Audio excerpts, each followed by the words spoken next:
T-minus 1 minute and counting.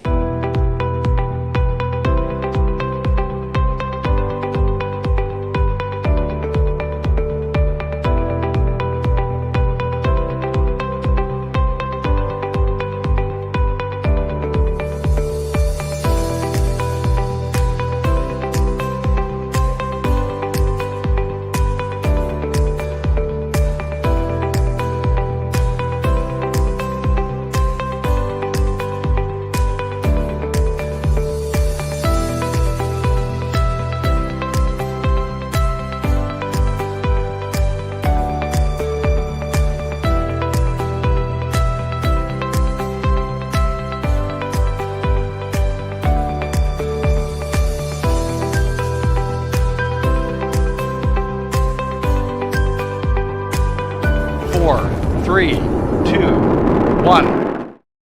From a festive Wadswick. Welcome to The Flyer Show! Yay! Woo! Jingle bells, jingle Jingle all the way. I didn't get the memo. Is to ride a wonderful open sleigh. Hey! Whoa. Hey! Welcome to the festive Flyer Show. Yes. I knew it was called something like that, and we're at Wadswick. We're a very festive Wadswick, as you'd have seen. And tonight's show is a special show. We're looking back on 2025. But before we do, we would like to say a huge thank you to SkyDemon for their continued support of this show. And thank you very much. What am I talking about? Come on, get it right in. Without them, it wouldn't be possible. So here is this week's tip. He's Ian Seeger. That's Annabelle Cook. And That's I'm it. Ed Hicks. And this is still this week's tip. Hi, I'm Hannah from SkyDemon, and this is this week's top tip. It's possible to create checklists in SkyDemon as part of your aircraft profile setup, and I've given a little explanation of this in a previous video which you may find useful. To actually make use of your checklists, go to the Airfields tab. You can get to them here during the planning stage, as well as in Go Flying mode. Checklists are really easy to use. Just tap on items to tick them off. They'll turn green when checked. To reset a section that's been fully checked off, you can tap the grey banner at the top of the section. And you'll also find a Reset All button at the very bottom of a checklist. Checklists are automatically fully reset when you go back to planning mode. To move between your checklists, use the previous and next buttons here at the top of the tab. And finally, you can quickly shortcut to the checklists tab by tapping on your aircraft symbol. For more information, go to our website, skydemon.aero. Okay, so I think that means we've had 3 checklist tips so far. We've had creating a checklist, sharing a checklist, and now using a checklist. Great new feature, I think, from SkyDemon. Well, if you make one, you might as well share it. So.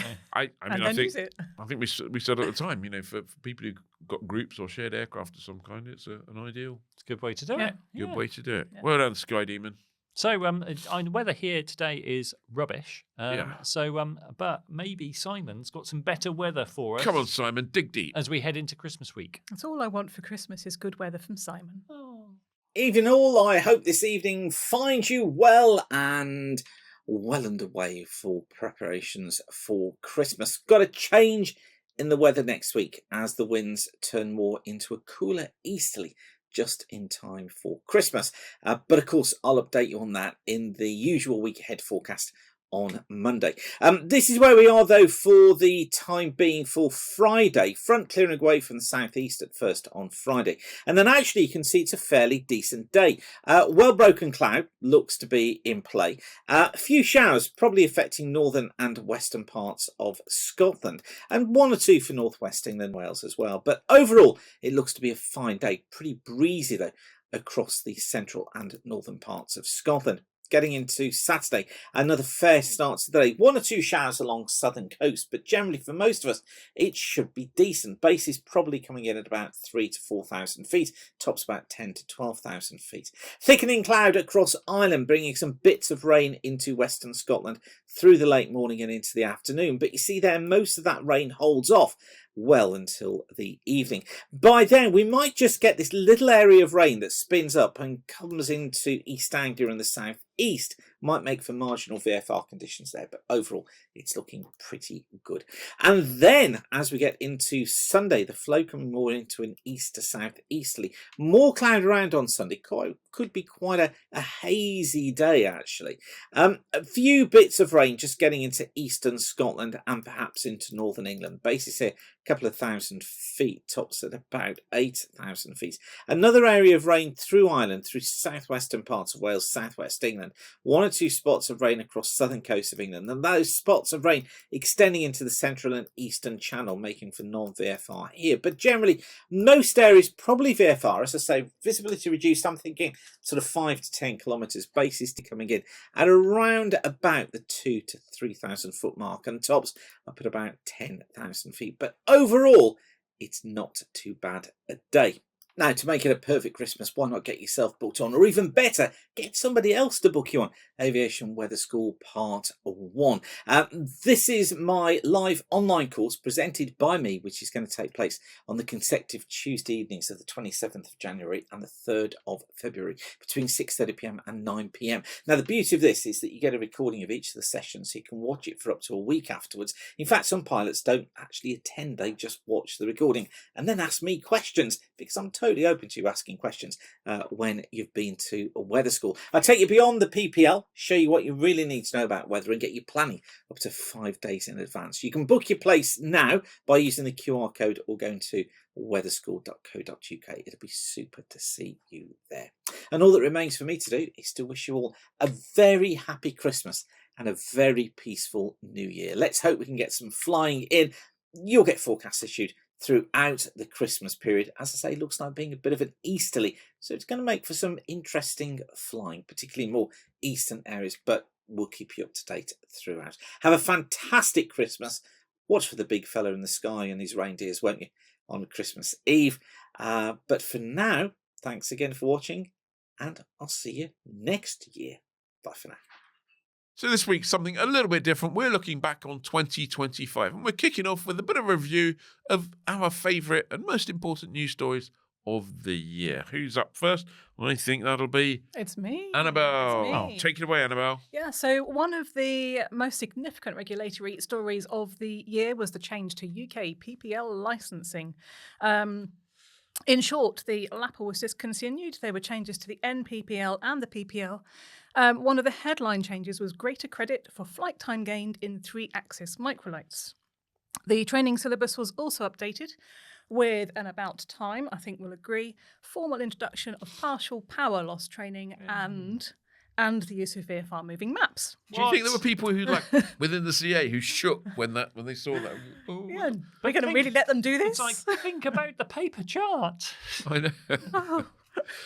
I mean, I still carry one because it gets, when on a hot summer day, It makes it's a really good It's a hat. good sunshine. Yeah. There Is also it current? does it matter if you're just using it? As No, a it doesn't. No, I was oh, just okay. interested. No, it's not. There were also smaller changes to revalidation requirements. So yeah, basically all the reforms were aimed at making the licensing simpler and more practical. And the question is, do we think it worked? I think it's going through a bit of a bedding in process, but yeah, Yeah. absolutely. Yeah. And I think there's another stage to come, isn't there? Hopefully, this year, which is going to improve things even more. Let's hope. I think it's cool that you can start on microlight Yep. now and go from microlight to ATPL. There's a direct path there. Yeah. Now. I think that's one of the best things about it. Yeah, the partial power loss thing as well is really important because it's something that people just don't even think about, but it's much more likely than a full engine failure. So. Yeah. Yeah. Good. So, good news. I think we'll start off awarding the Civil Aviation Authority a Gold what do you star. reckon, Gold 7 star. out of 10 on that? Oh, I don't know, 7.5. 7.5 out of Yeah. 10? Okay. Yeah, but no, good. That's good. Well done. Right, in other news, someone at Textron woke up and says, you know what, this Bonanza and Baron kind of product line, we're going to have to sunset it. They haven't been selling a huge amount and they've been getting quite expensive. And so they kind of snuck it away. The aircraft with the longest continual production in history, 80 years for the Bonanza. 80 years. And they went, I think, understandably, but they You think that someone... instead of going, we're going to celebrate this and But unfortunately, you know, things change, and here's something better, etc. No, Someone- just went, yeah. get rid of that. It's like someone in IT got a memo going, delete it Delete off the the page. website. Please delete the website. Okay, right, okay, bye. And I think for me that shows Textron are a big company, and I know big companies often lose sight of some of the cool things in their heritage, but it just shows that Textron, don't have enough love for the cool stuff like the Bonanza and the Baron. And I know not selling masses of them, but at least, like you say, celebrate them on their way out. Yeah, So because you think go, 80 years is an amazing time to have. own it. Yeah. Yeah. That's what I think they should have done. Yeah. You go, okay, we've been making it for 80 years, but Yeah. now it's time. Doesn't make sense anymore. Time to move on. Yeah. Yeah. But let's celebrate all of its achievements. That's it. And I think it was cool. We talked about this in a flyer show a few weeks ago. Henry, link on screen, please. And this time, actually put it on screen. But we discovered the interesting fact that they an were interesting fact. still using some of the tooling from 1945 nowadays. Well, if it So ain't broke, Ed, don't fix it. We need a jingle for interesting fact. We do. Every time Interesting Ed says it, we can have fact. interesting fact, interesting fact. I can guarantee you it's always interesting, though. Interesting to Ed. Talking Hey, talking of interesting. Also interesting was the fact that this year we saw the RV-15 go on sale. Now, this is the high-wing bush plane from Vans that's been in the works for a long time. Obviously, Vans Chapter 11 bankruptcy got in the way of that, but that's all resolved. Yep. And they turned up at Oshkosh this year and went, hooray, good news. The aeroplane is sufficiently developed enough that we can start selling wing kits. So those went on sale, a smidge under $20,000. With the whole kit, they gave a timeline for all the individual kits between now and end of next year being available. And I think total cost is going to be somewhere around about $85,000 for the whole airframe. But then you need to add an engine and prop and avionics, so you could end up spending 150 to 200 grand on your RV-15. But this is a backcountry bush plane that'll do 150 knots, take you into the 140 knots, take you into the backcountry, lands really slow, and will take 900 pounds of stuff. It's an impressive looking aircraft. And It's a 200 grand aircraft, which is chunky, Yeah. but at least with the kit, you can kind of spread those payments and and feel like you've had an experience. And Vans are saying it's going to be one of their fastest to build because it's very, very advanced in terms of structure and design, and it's going to be all pulled rivet. So I know, do love to pull a rivet. Yeah, absolutely. Better to pull than to smash. You never smash rivet, Ian. When you're Drive, but when it's you're pull them to driving drive. rivets, it's a dance between riveting gun and bucking bucking bar. bar. Speaking of riveting, Talk is- amongst yourselves. This is not. Would you be interested in a video on riveting? Actually, I think it would be quite riveting. Ed doesn't agree, but let us know in the comments. We Let's could move- do let's that. move Yeah. on. I think we should. Yeah. Let's move on to talk about airspace because that would be more interesting. So this year there was a significant update to the Manchester low-level route. The VFR corridor squeezed between London and Manchester was renamed the Northwest Transit Corridor, and there were a number of operational changes. The airspace was reclassified from Class D to Class G, restricted area, and new requirements for pilots using the route as part of a wider effort to better integrate GA traffic in the area. There was an increase in the maximum altitude by 200 feet, taking it to 1,500, and the corridor was widened by 0.65 nautical miles up the eastern side. Every little helps. It does. Just More height, more girth. Absolutely. Higher and wider, as they say. I've flown it before. I've flown it afterwards. You still need the transponder code to fly it. I can't remember. I have to rebrief myself every time I go and fly it to make Yes, sure I've you got do. it spot on. It's just Still need that. Talk amongst yourselves. Yeah. But so still need transponder code. But yeah, a bit more space to avoid infringements. I know one liked going through there that low, did they? No. So No. especially when you pop out at the end and have a mag failure. yeah, The trick is, if you don't like it, you don't have to do it because Liverpool are very accommodating and give just you great ask for transit. Yeah. Yeah. Yeah. Manchester, not so much. Yeah. But there you go. Right. I guess something you won't be transiting the low-level route in. It will be a blimp. That would be interesting. That was really wouldn't it? slick. I know, yeah, I know. I thought so too. So, yeah, and I mentioned blimps because this year was 100 years of Goodyear operating their blimps. And I know I Is know it a lots of blimp? people, and it's not a blimp. We made a video about it because I got to fly on the Goodyear Blimp at Oshkosh this year, and lots of people told me off for going, it's not a blimp, it's a semi-rigid dirigible. That's just Which Ed's is normal true. voice. Yeah, I know. Which is true, but Goodyear call it the blimp, and you know they've been doing that for 100 years, so that was fine by me. But basically, they celebrated 100 years of operation. They were doing a whole bunch of things across the US. They took 2 blimps to Oshkosh, which was cool. We got to see a blimp air display with 2 blimps. That's That was not. a bit slow. It is. It's really slow. It's like, oh, here they come, here they come, here they come. Yeah, just get a tea. I know, yeah. But it was amazing. They're really magical to watch. They're just so slow, so slow, and just floaty. Majestical. Majestical would be a word. Did you just make that up?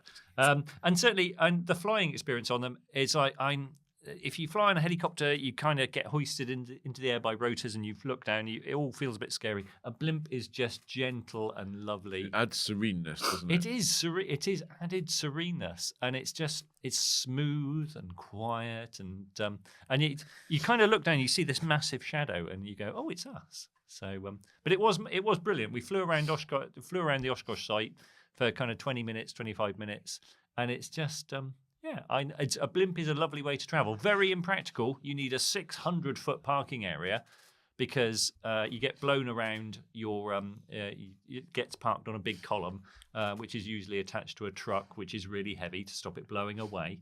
But yeah, so Because they don't like let the gas out at night or anything, do they? no, you They can't. kinda- No, it needs round the clock care. And as it gets hot, it does It's weird like the old things, and then people's it gets. home of aeroplanes. It is a bit like that. It's We're like full of wind and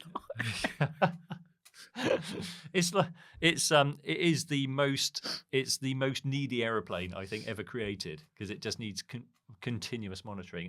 Anyway, we made a video. The video was really popular. If you haven't seen it, watch it. Henry's going to put it on screen. Another link, Henry. Another link. You got a lot of link work to do. I'm fine. Can you? I'm okay. Next story. Yes. In June, Owen Johns was appointed as the new chief executive of the British Microlight Aircraft Association. For those who don't know, Owen, he's a flex-wing microlight pilot, and he organised the World Microlight Championships when they came to the UK in 2024. There were around 50 applications for the job. The PMAA's chairman said that Owen was stood apart through his passion, enthusiasm and vision for the association. And Owen actually joined us on the show back in October. Link. Yeah, link please. So if you want to hear more about what he's got to say, you can watch that on Catch Up. All the other episodes, of course, are available on Catch Up. And there was change elsewhere as well, because the British Women Pilot Association also got a new chair. When was that? Who was that? Yeah, that was about 10 days ago. And it was It was me. not spoiler alert, but it was Annabelle. I didn't Yeah. half expect you to come with like a Christmas jumper embroidered with BWPA today, to be honest. I thought you probably Ah. would have made me stand outside. I probably would have done, but That'd be not that good. I've got anything against it. Next But I'm year- this is a flyer thing, not a BWPA thing, you know. Next year's merch. Next year. Yes, Christmas jumpers. Yeah. How- I'll do So that, he was yeah. a good guy. I liked Owen. Yes. Yeah, I was going to say he's got a lot of promise. I think I'd say. Yeah, I thought, Rob had big shoes to fill, but Owen's got big feet. clearly. Yeah, Rob left big shoes to fill for Owen. Yes. Yes. Yeah. Even. Yeah. yeah. We But need. yeah. We should probably email Owen and see if he's Yeah. got any blisters or. Yeah. No, he was up for coming back, wasn't he? So He was, we'll find out. Yeah. Small bit of news. Earlier this year, Jeppesen, who owned ForeFlight, who themselves were owned by Boeing, was sold. So Jeppesen and ForeFlight, Boeing said, we're having well, they didn't actually say this, but what they meant to say is we're having a bit of a run of bad luck. We need some cash. So we're going to sell you because you're not kind of core activity. And they got sold $11 billion. Wow. $11 billion. That's getting huge. That is, yeah. Huge amount It's of money. almost as Remember, much as Seeger Enterprises is worth. I tell you what, if you're a private equity company in New York and you'd like to buy all of this, you wouldn't need to pay $11 billion. I It's reckon cheap. Some a negotiation. billion would sort it, I reckon. $1 billion pesetas. A billion, yeah. There's get a free subscription to Boeing or something. But yeah, so that was big news. Jeppesen's a historic name in aviation. I guess Boeing is too, really. Yeah, and the combination of the two, that's a flight planning, heavyweight, isn't it? Yeah, absolutely. Well, interesting to see what happens over the next year or two. Yeah. Interesting to see. Something that didn't need flight planning, not in that sense, was back in October. CubCrafters Carbon Crab UL climbed its way to 37,609 feet over California, setting a new altitude record for GA piston aircraft. It's quite high. It is quite high, isn't it? I wouldn't like that.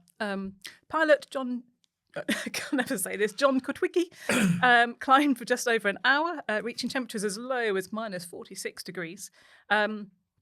Celsius or Fahrenheit? Celsius. Okay. Yeah, proper temperatures. Proper temperatures. The record smashed one that had actually stood for 75 years, set by Caro Bailey, who reached 30,203 feet in a regular Super Cub. And I think that what John did in the Carbon Cub UL was very cool. But all of a sudden, we're reminded that this female aerobatic champion, because she'd been out and competed like the morning before she set her record, and she just went out, got a cub, and went up to 30,000 feet, which is really cool. And then wearing a big. There's photos of her like this giant suit. But just jumped in a regular aeroplane and went to 30,000 feet. Take I have you a a bit question longer, for you. wouldn't it? Yes. A Cub, when you say question, when was the Super Cub? When did we get the first Super Cub? First Super Cub was, I think, something like 49.50. Okay. So it would have been brand new, basically, when been, she did that. Yeah. 75 years was I think 1950. I certainly mine. Much earlier than I thought. It might, in fact, it might even be a little bit earlier than that. Mine's a 1951, Okay. and it's no 1951 flaps and one. small engine, and I know hers would have had the bigger Lycoming. But so maybe worth checking the dates. But Super Cubs would have been relatively new at that point. So, but it was an amazing accomplishment, and I love that the CubCrafters record made us remember this cool achievement by Carol. Absolutely, Yeah. absolutely. Yeah, she I deserves think more recognition, doesn't she? Yeah. well done, Carol.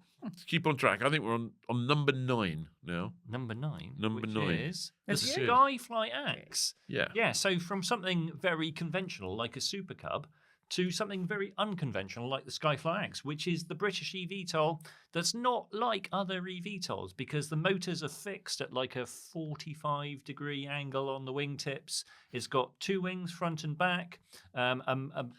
It's got a pair of motors on each wing on these little angular mounts.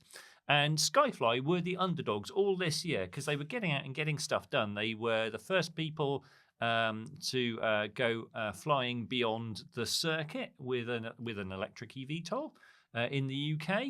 And then they went and flew this cross-country flight from Western to Bicester, which you might go, that's not setting the world on fire, but it was a big achievement. You've got to start somewhere. You've got to start somewhere.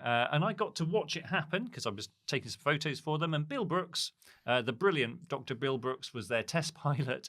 And very well planned, but completely relaxed. He went out, flew this sortie, and flew to Bicester, got out, celebrated the fact they'd got somewhere. Interesting, got to Bicester, couldn't use the vertiport that's actually built there because that belongs to another brand. And got back in, flew back to Western, got to Western, and the batteries needed depleting in charge because they were going to load it in a box and take it to Oshkosh later on that month. So Bill flew around for another 10 minutes or so, flattening the batteries, went up to altitude. And it was just brilliant. And that aeroplane has a lot of promise, I feel. And I know people get turned off by the whole eVTOL thing, but this is quite clever. It's quite a good solution, and they obviously just needs a problem now. It just needs but they're selling a few, and they've taken it to the States, and the American market has really warmed to it. Partly because Mosaic, the changes in the FAA Mosaic rules. Means that electric and eVTOL and other things, battery use, will be kind of is permitted now over there. So Two things about the Skyfly Axe that kind of interest me. One, is how did they ever come up with the name of these? Skyfly, I've got that. Great name. Axe. Yeah, Axe. Axe. Don't know. What? Yeah, Did they have like too many letters left over in their kit or something? I know. What was Just call it the Skyfly. Yes, is cool. And I always felt a little bit sorry for Skyfly all through the year because every time they did something, one of the bigger eVTOL people would come along and go, "We've done this," and it's like we kept having to go. Skyfly has done that a few weeks before you guys. Yeah. So The other thing that I like about it is, from a distance, yeah, you've got all of this like mega billions going into all of these projects. yes, This is your typical. I'm sure it isn't, but it just feels like there's a bloke in a shed.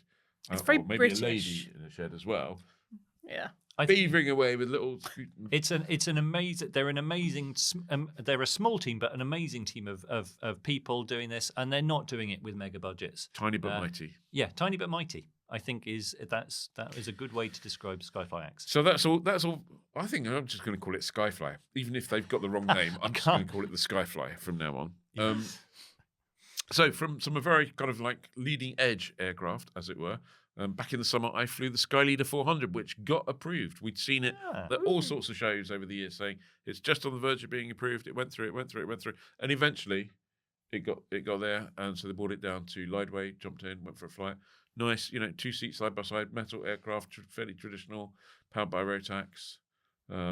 And this is Performs exactly as you'd expect. this with the advent of 600 kg microlights. This is like the next gen trainer, isn't it? It's one of a range of kind of next gen trainers that take advantage of this weight limit. And it's quite interesting. The 600 kilogram weight limit kind of does actually make a fairly significant difference to the way the aircraft feels. I don't mean the way it flies. I just mean the way it's. Some of the very lightweight aircraft. You notice. And you just have to be a little bit careful about how you treat them on the ground. Yeah, but 150 kilos more is quite an extra chunk of structure. Yeah, So, and I think that they seem to be selling. They seem to be selling some. So it's like all these things. I don't think we will see one particular brand that sells hundreds of them. But I know that BMA have been very successful in adding 600 kg types, and I think they must be like 33 or 35. when we come to talk a bit later on, we've got our choice for aircraft of the year, and I think we'll see some interesting stuff there. We'll talk about that. So make sure you watch to the end for that. Right, where are we? Number 11. I think that's you. That is the Cirrus added is. Autoland. And we've seen Autoland in turbine types. I know you can get it, and so turbine. So TBM have it. Pilatus. I'm not sure Pilatus. No, not sure. No, Pilatus don't have it. Piper. Piper have it. So Cirrus Piper. Jet. Yeah, and Cirrus Jet. So we've seen Autoland in very kind of high level technical types, but not Autoland in a piston single. No. And basically, Cirrus have got there first. Working with Garmin over a long time. But it's just brilliant. You can, if you have pilot incapacitation, besides having the chute now, you have the option of pushing a button. The pilot broken switch. The pilot broken switch, yeah. And the aeroplane will take over and explain to whoever is left in the aeroplane that it's doing a job and it's taking you to somewhere and to sit back and just enjoy the ride. It requires the airfield to be, I think, 4,500 feet long runway. Has to be minimum 75 feet wide, doesn't it? Yeah. So, and have a GNS precision approach. Yeah. But basically, this all came with the round of changes of G7 Plus, didn't it? Yeah, absolutely. And it is amazing tech. I mean, whoever thought that you would be able to push a button and an aeroplane would take over and fly you somewhere and land and do a good job of it. In other news, Flight Design, the company behind the very popular CT. The company, plenty of CTs around, great little aircraft. There's been lots of different ones over the years, CTLSs and all sorts. But there was even a CT4 at one point. I don't think that ever... That flew, didn't it? It flew just before they went bust one of the times. Yeah, absolutely. So. And that was the one where when they were launching it, all the press conferences, the CT4 is going to do 180 knots on 3 litres, isn't it? It I wasn't 3 litres. sometimes wonder whether it's probably not true, but I'll make this up anyway, that Flight Design had like a spinning wheel of specifications and they just spun it to select numbers. One of those things you turn around.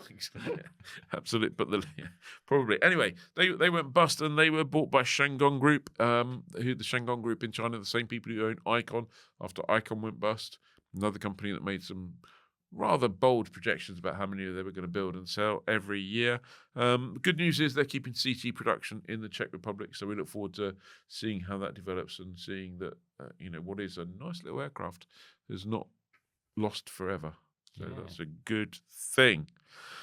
Which brings us to Final item, which is number 13 on the list. Yeah, and this was a great people story. At the time when this person was affected initially, it wasn't a great people story, but YouTuber Zyla Foxlin, you will have seen her making rockets and doing a whole bunch of STEM stuff. And joining us as a guest on the Flyer Show. She has been a guest. Henry, link. Yeah.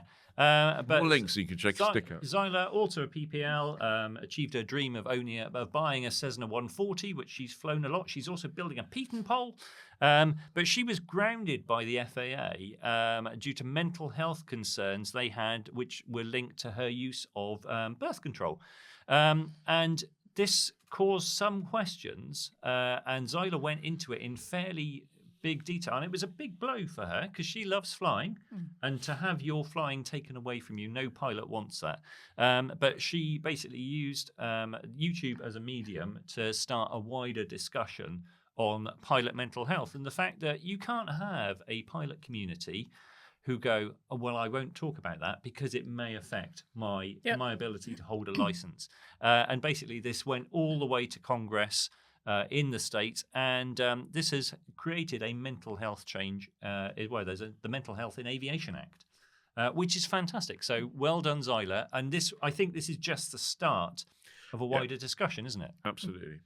Yeah. Okay, on that note, we're going to take a little break from our review of 2025, and we're going to now feature Annabelle, who's going to tell you all about the club news.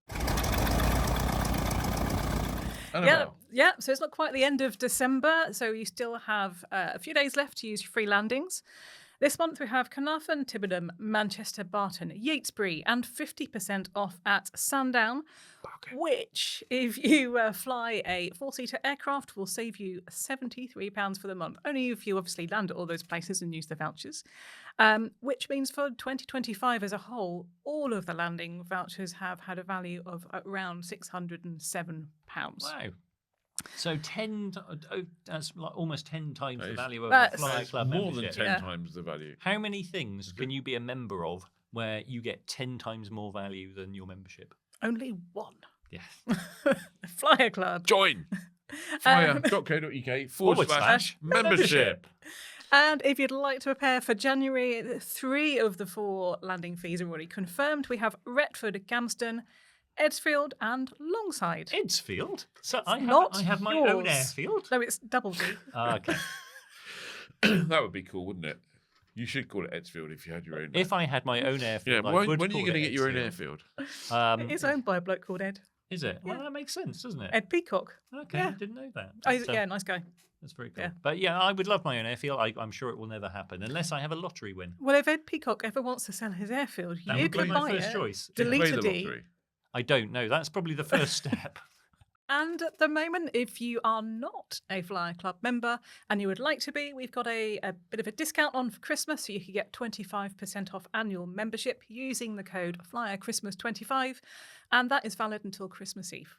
Wow, a whole week of 25% off. That's quite a bargain. There's probably not many other bargains I'd- like that. Buy it Oh, now. Yeah. Hurry up. Last minute Christmas presents Absolutely. sorted. I want to be able to eat at Christmas. Oh, It's a tiny turkey for you. with a tiny violin. Okay, some good news for airfields. The Swansea, what was it called again? SASA, Swansea Airport Stakeholders Association, have the opportunity to take a long lease on Swansea. Swansea is one of those airports, has a bit of a checkered history. Yeah. It's an absolutely stunning part of the country. Probably needed it's not had its infrastructure developed over the years. But recently it's had a lot of work done, lots of good things happening. So I think, And I think that good news. one of the key things recently is that there's a group there of really motivated individuals who have really put the effort in. Yeah. Absolutely. And I think that's key to its latest success. I remember reading the story when they took over, the volunteers took over, and thinking that's a big mountain for volunteers to climb. But they've clearly got there, summited, as it were. Yeah, So great news. Great airfield news. Yeah. Let's have some more positive airfield news in 2026, and now, in fact. Yeah. And I think maybe I've got it's smaller scale, but at Brown Shutters Airfield, which is a small strip, that direction. That's useful for everyone in the world of video, isn't it?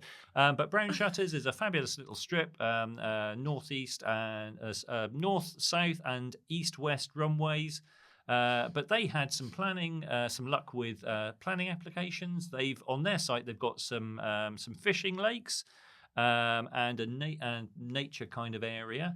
But along with that, which was approved, they've got permission to move their access track, which will enable them to widen runways and basically improve a whole bunch of things around the airfield. So it's a little strip, but it's great news for a little strip in the UK.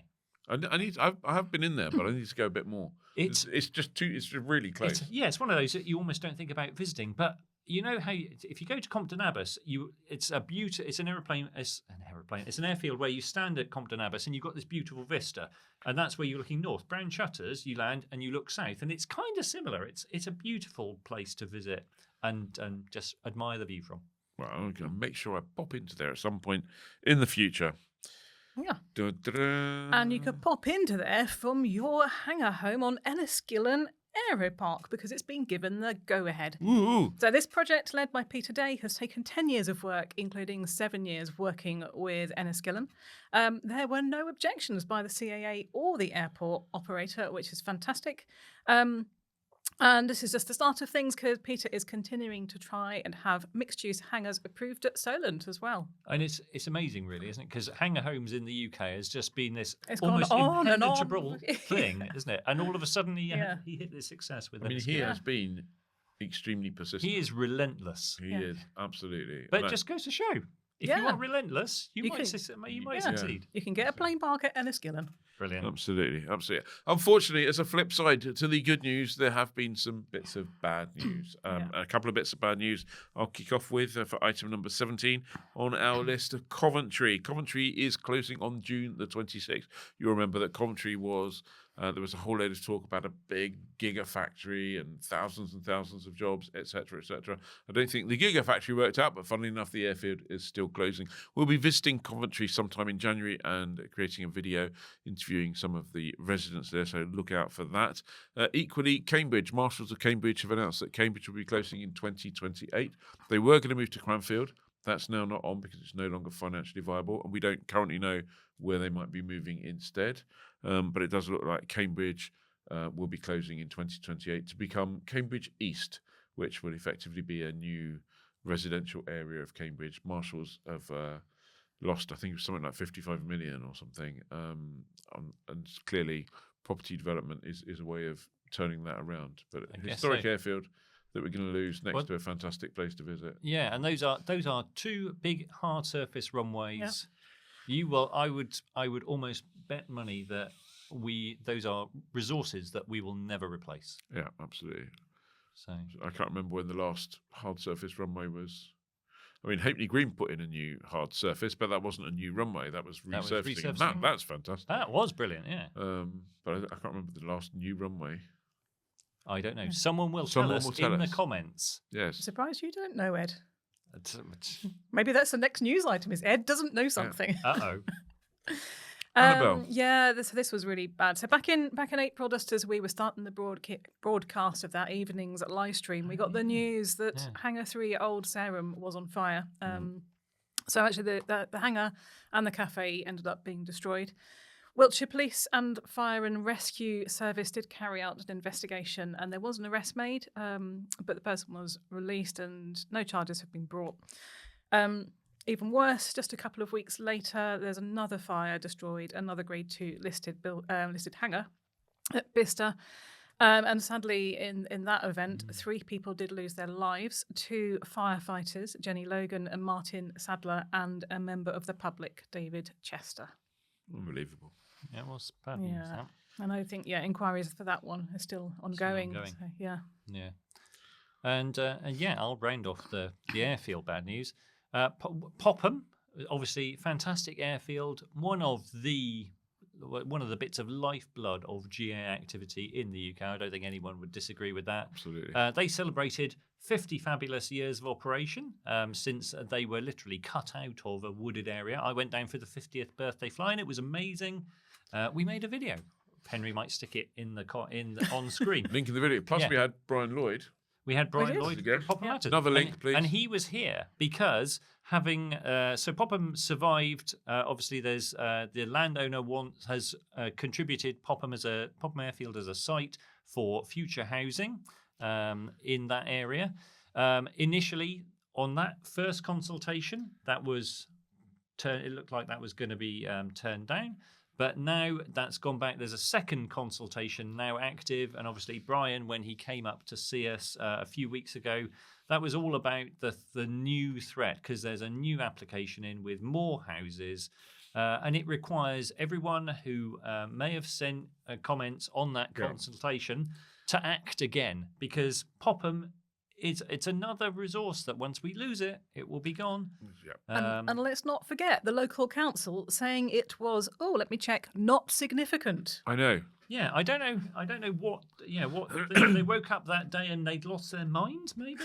I mean, I think Who knows? But I still Yeah. want a T-shirt that says "I am not, Not significant. Yeah. I think there's a bit of a trend here with local councils, whether they own the airfield in the case of Gloucester, or we're talking about planning permission, do seem to be not entirely well informed on the importance and significance of airfields and what they're doing and the role they play. Yeah. So there's some stuff not good. In fact, just a quick addition. This is not another number. I'm going to sneak this one in here. There's a whole bunch of reporting at the moment about. There's some questions being asked about the Gloucester sale, about whether it's still going to go ahead. And whether I mean, nothing official has been released, but certainly in the local press around there's a kind of like... Yeah, there's some skepticism. I mean, it was going through due diligence, so that's where if there were any skeletons in the particular cupboard, that's where you'd hope to discover those. And maybe, I don't know what happened or not, but we'll find out. Hopefully we'll be reporting positive news about it this time in a year's time. Yeah. Right. So that's enough of the airfields. I think it's time for a little break and to talk about the webinars. Back to me. Back to you. Flyer Club members, of course, you have access to all of the free webinars. This week we had a new one, so it's an update on icing with Nigel Webb. If you missed that, of course, then you can get that on catch up. I think we have now something like 30 in the archives from the last 3 years. Some of the recent highlights include our very own Ed, talking about air-to-air photography, Dr. Frank Furton on 5 lifestyle changes keeping you flying, and Greeners talking about forced landing. All of those are available on the members' dashboard, along with all the other bargains that you can get by being a that's member. like 30 videos, generally about an hour long, of some really good, high-quality information that's there for permanent looking at by members. Yeah. Consider it your own video library. And there's If you're a member, if you're not, why not? Why not? Why not? Come on. Yeah. Particularly as it's 25% off at the moment. Yeah, Flyer Christmas 25. Absolutely. Right. Event of the year. Event of the year. That's a biggie. It is a But biggie. what would you pick? Well, I thought about this long and hard, and for me, it's got to be Aero, Friedrichshafen. That is I love just Aero. an absolute fantastic show. It's indoors, so it doesn't matter what the weather's like. Yeah. There is huge. It's pretty much impossible to do it justice and visit all of it. The facilities are fantastic. The area is amazing. It's everything about it is just. If you haven't been, German. then- Why not? German. If it's an aviation event with German efficiency. Yeah, it's really nice, super friendly. It's pretty accessible. We normally jump on there have been times in the past when we've flown down ourselves. Yeah. There's more of us now, and that becomes a bit more difficult. So we tend to go airlines, but we just fly into Zurich, I think, and rent Zurich, a car. and it's a couple what, of hours couple drive. of hours drive. And if you take the right route, you get the ferry, you go across Lake Constance. Lake Constance. Yeah. Into Meersburg and then drive along. There's other ferries that are available. Yeah, and I've But done it as a road trip as well, which it takes a while, but it's a really nice road trip. It's a drive through France and over a couple of days. And it's Wednesday through Saturday, isn't it? Yeah. And it's two giant halls of hangars, isn't it? It's It's about 8 giant halls. oh yeah, they're all individual spaces, but it's there's massive. yeah, it's if you haven't been, then you owe it to yourself. Yeah, to go. and logistically, it's much easier than going to some of the other events, some Yeah. of the big events in the US. Yeah. And there's- you know what? When you go through customs, they don't ask you for your social media record. I guess there is that about it. Yeah. Yes. It's also a What are really they nice thinking about? social event. So just walking around Aero, you bump into all sorts of people you know. So, Absolutely. Yeah. Yeah. No, great beer. yeah, and the sausages. Oh, though, don't forget this year. Do you remember the big wooden chalet that served beer caught fire fire. just before the show? I know. Yeah. That was a bit of a. But anyway, Aero would be my choice for the show of the year. How Yeah. about you, Ed? One choice for me, and that's got to be Oshkosh. And I know people go, "Oh, Oshkosh," but actually, if you haven't experienced it, it is incredible. There's nothing like it, and it is the world's biggest. The weather can be brutally hot. This year was brutally hot, but your chance to see more than 10,000 aeroplanes, and the site is enormous. It's like I know I've measured it in the past. And it's like 2 kilometers corner to Is corner. that what you were doing? when you looked with my tape measure, 4 feet at a time. Yeah, sorry, but yeah, as a show, it's Monday. It runs Monday through Sunday, so it's a 7-day event, and it's and the airport itself that it happens at is enormous, and within that site, there's a separate ultralight airfield. There's a warbird community. There's a home built community. There's a lake for float planes. No, well, there is a lake. It's a little bit further away on a bus or a seaplane or a float plane. But there's a whole float plane community as well. There's a helicopter There's airfield. continuous helicopter rides and all sorts. But as an event to just have a completely immersive experience for a week, Oh, that's yeah. No, it's fantastic. I mean, if I had to choose between two, I'd still choose Aero. But I love going to Oshkosh. yeah. And you will see. We've said it before, but you will go to Oshkosh and in the UK, you might go, "Oh my gosh, there's a so and so," and you've seen that one example. But you go to Oshkosh and you go, "Oh my god, there's a dozen of them, and they're all perfect." I mean, by day 3, when you see 4 Mustangs in formation flying around the field, whatever, yeah, seen that, Seen that. yeah. 100 times. But yeah, Oshkosh This morning. is incredible. Yeah, So, absolutely. You should go to all of them if you can. Well, yeah. How about you? Well, yeah, if you want to stay a little bit closer to home, we have, of course, the UK's biggest fly-in of the year, which was Slapecosh. You were saying about Oshkosh being hot, so that weekend, I think temperatures reached high 30s, Yeah. which there were people camping, which cannot have been fun. No, Over 400 Is it aircraft. ever fun? Camping, no. No. Over 400 aircraft turned up. And apparently the event sold out of beer on the first day. Some say Johnny drunk it all. but he was there because he made a video. He did for make a Flyer. video. Link. Yeah. Yeah. And yeah, if you missed that like me and you want to get that in for next year, it's going to be back on the 10th to the 12th of July. It's an event it's in time relatively new. It's only been going like 4 or 5 years. Yeah. But it's grown massively. And the community at Slape, lots of young enthusiasm. I really want to go, but it always clashes with our event in Manchester, Pilot Careers Live. Yeah. And so, But but hopefully this year it won't crash. definitely one to put in your calendar. Yeah, no, absolutely. Which brings us to our aeroplane of the year. Wow. This could be the thing that Absolutely. everyone has been waiting for. Or aircraft of. Sorry, aircraft of the year. You're right, Yeah. absolutely. That might give you a clue as to what Annabelle might be picking. But okay, my aircraft of the year is the Groppo Enduro. First saw it at Aero. It was like oh my God, this is the aeroplane of the show. Imagine a side-by-side rotax aircraft, tail dragger, high wing.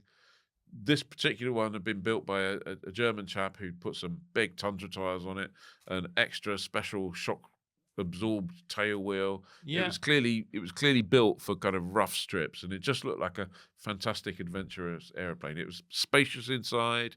It not outrageously expensive. The prices they were talking about, we'll have to wait and see what happens when it finally gets to market. Yeah. But that you're right. That was an aeroplane that we weren't expecting to see. And actually, and during the show, people were talking. It was an aeroplane people were talking about. Going, have you seen that? Absolutely. The company behind it, is Groppo in Italy. In the UK, it's ISC Aviation. Yep. And they're applying at the moment for the A81 approval and hoping to get the Enduro BMA approved as a 600 kilogram microlight. It's one of those. It's not going to be the fastest. No. Probably maybe 100 knots. But it's. I think it's a pretty good set of. It's going to be a significantly cheaper RV15, but slower. It is, yeah. But I think in the UK, that is probably a great product for the market. I think so too. Yeah, so I think so. And so I've kind of got that's been put into the potential contender field for one day. Only potential. I'm trying to build up a short list. Well, you need a list. Yeah, need a list. Yeah, but that looked like a good one. So that'd be mine. Annabelle. Yeah, so I've gone all rotary now, haven't I? I know, I'm losing my mind. You should be saying it like this. That's what all the helicopter pilots sound like on the radio. My outlets fall over. So, in March, Robinson unveiled the R88, its first all-new helicopter in 15 years, and a significant step up in size from the rest of their range. The R88 is designed to be highly configurable, with roles including firefighting, medical transport, and passenger ops. And later in the year, they also celebrated 50 years since the first flight of the R-22, which was the aircraft that kick-started their company. Nearly 4,000 R-22s later, the family of Robinson aircraft has grown to include the four-seat R-44, the turbine-powered R-66, and the R-88, of course. So what state is the R-88? Exist? We've seen renders, and I think we've seen mock-ups, but not a real physical entity airplane aircraft. Yes, yet. But I'm guessing that's coming. I'm guessing that maybe next year, maybe. Yeah, I mean, they know how to build aircraft. Yeah, so, they know how to build helicopters for sure. Yeah. That's. Like you say, it's a bigger deal for them. Yeah, I remember seeing the rendering and seeing the front of it and saying, I think the front of it looks okay. And then when you see the whole thing with the tail stuck in it, you're like, whoa, okay, that's just got hit with the ugly stick. It's perhaps not because I'm the 22, very utilitarian, but a perfect form, really, isn't it? And the same with the 44 and the 66. Yeah, nice looking. I think I have to say, I struggle to say R88. It's like.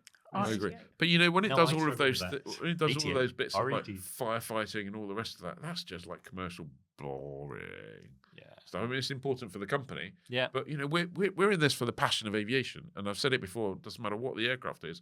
You need to open the hangar door and go, "Oh my God, that's mine," or "Oh my God, I'm going to fly that. It looks amazing." And if you do that to the R88, you can like look at a bit of it and go, "I'm just going to okay, this bit of it's amazing." No, not so much. Still a cool addition to the list of aircraft of the year, though.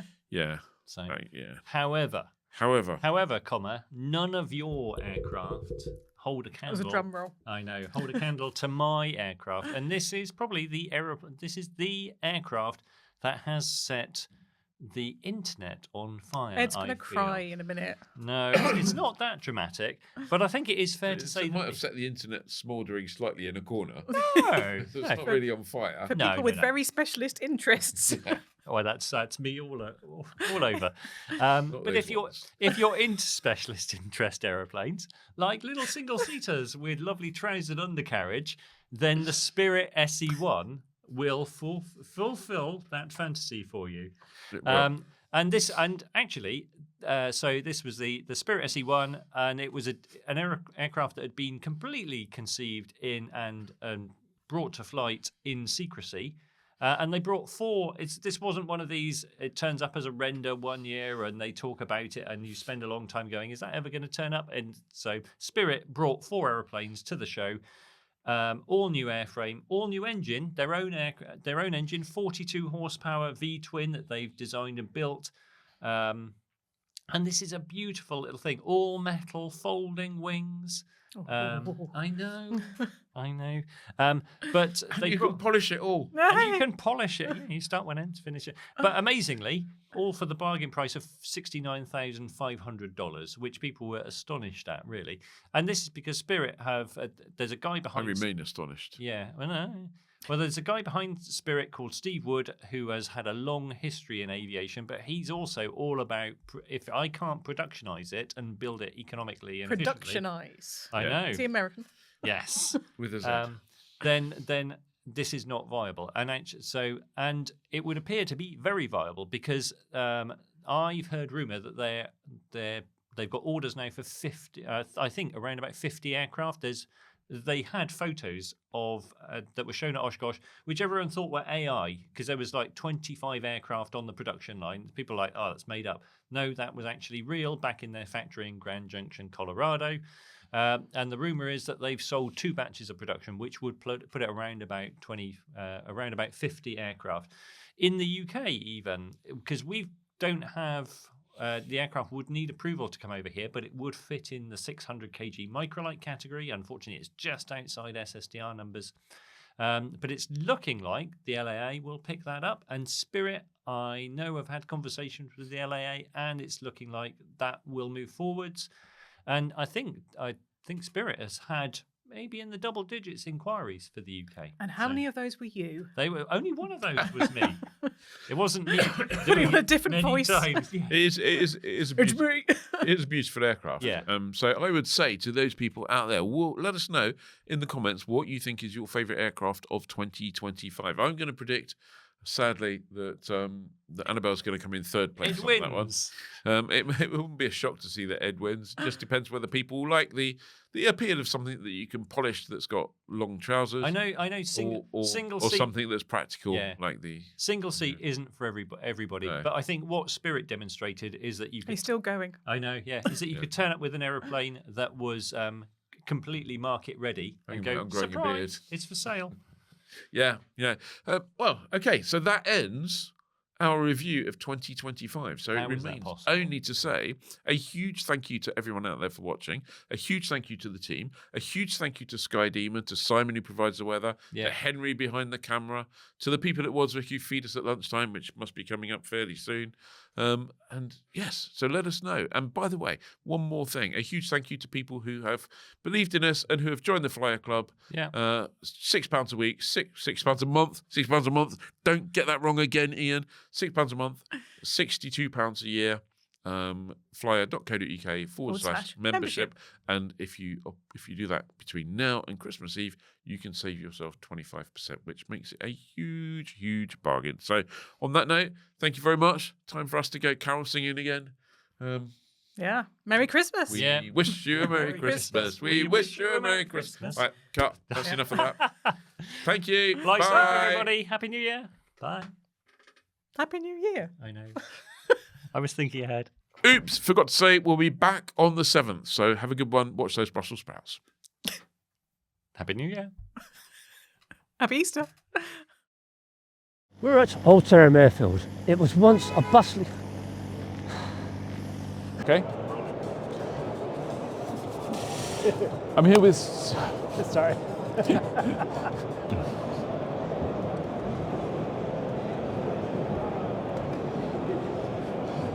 Hello, I'm. The avionics and the paint. I was speaking to Funfly's Mark Brereton. There's no getting away from the fact that learning to fly isn't cheap. What was the second line? It's not always easy working. That's it. Whole new engine, and it's flown here for. The great thing about Oshkosh is the sheer variety of aircraft we've got, and they don't come much different. The great thing about Oshkosh is the sheer variety of The great thing about Oshkosh is the sheer variety of aircraft that are of being in existence. Captain, here we go again. Look Oh, at that's that a- cardboard engineering. Look at that. That was my line. As far as boxes goes, this is quite a nice box. It is a nice box. It is. a He nice stroked the box, yeah. I think so. We got these 25 items. Yep. And we're not going to have any news. Yep. So, how about we deliver it through the medium of song? Yes. Is it the Flyer Yes. musical? It could be. Jazz hands. On the first day of Christmas, my true love gave to me A Robinson R88. On the second day of Christmas, my true love gave to me Spirit SE1. Spirit SE1. Robinson R88. This isn't really well. Bonanza and Baron. Say goodbye. Big Porsche Corchero. Hanger fires pop 'em under threat. And a Spirit SE1. No, sure. And the fire, and the strange fire in a hangar. We had that. We've already had that, yeah. I know, but I was changing the word. Join the Flyer Club and be part of the UK's biggest GA community. Save hundreds of pounds with free landing vouchers, watch expert-led webinars and access all the online content on flyer.co.uk. All this and more from just £6 per month or £62 for the full year. Join today at flyer.co.uk/membership.